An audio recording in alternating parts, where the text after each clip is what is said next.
ഞാൻ ദേ കിച്ചണിൽ നല്ല കാര്യമായിട്ടുള്ള കുക്കിങ്ങിലാട്ടോ. ചോറൊക്കെ ദാണ്ട് ആയിക്കൊണ്ടിരിക്കുക.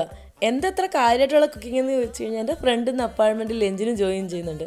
അപ്പോൾ എന്താ സ്പെഷ്യലായിട്ട് അവൾക്ക് ആക്കാമെന്ന് ഓർത്തപ്പോൾ എൻ്റെ മനസ്സിലോട്ട് വന്ന് ഈ ഒരു മോരുകറി തക്കാളിയൊക്കെ ഇട്ടിട്ട് കാണാൻ നല്ല ഭംഗിയില്ലേ.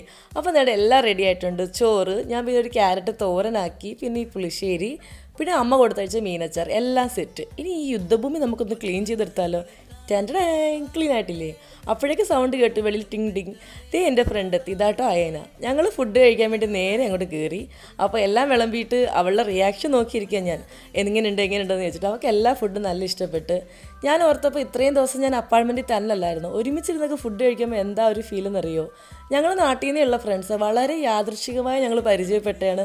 ഒരു ആക്സിഡൻ്റൽ ഫ്രണ്ട്ഷിപ്പായിരുന്നു നമ്മുടെ, പക്ഷേ ഒരുപാട് സ്പെഷ്യലാണ്. ഇപ്പോൾ തന്നെ ആ ഫ്രണ്ട്ഷിപ്പ് ലിൻസിൽ വരെ എത്തി നിൽക്കുന്നുണ്ട്. ഇന്നിപ്പോൾ ഇവള് വഴിയാണ് പലരെയും ഞാൻ പരിചയപ്പെടുന്നതും എൻ്റെ ഓരോ കാര്യത്തിനും എൻ്റെ ഒപ്പം ഉള്ളതും അയനയാട്ടോ. നമ്മൾ ഇന്ത്യൻ സ്റ്റോറി കയറിയപ്പോൾ എന്തോരം സാധനങ്ങളാണെന്നറിയോ. അവൾക്ക് കുറച്ച് സാധനം വാങ്ങിക്കാൻ കയറിയത്, കുഞ്ഞുള്ളി വരെ ഞങ്ങൾ കണ്ട്. പിന്നെ ഞങ്ങൾ അടുത്തുള്ളൊരു മോളിലോട്ട് പോയി. ഇന്ന് ഞങ്ങൾ വേറെ പ്രത്യേകിച്ച് പരിപാടിയൊന്നുമില്ല, ഒരു ഗേൾസ് ഡേ ഔട്ട് പോകണക്ക് ചുമ്മാ കറങ്ങി നടക്കുക.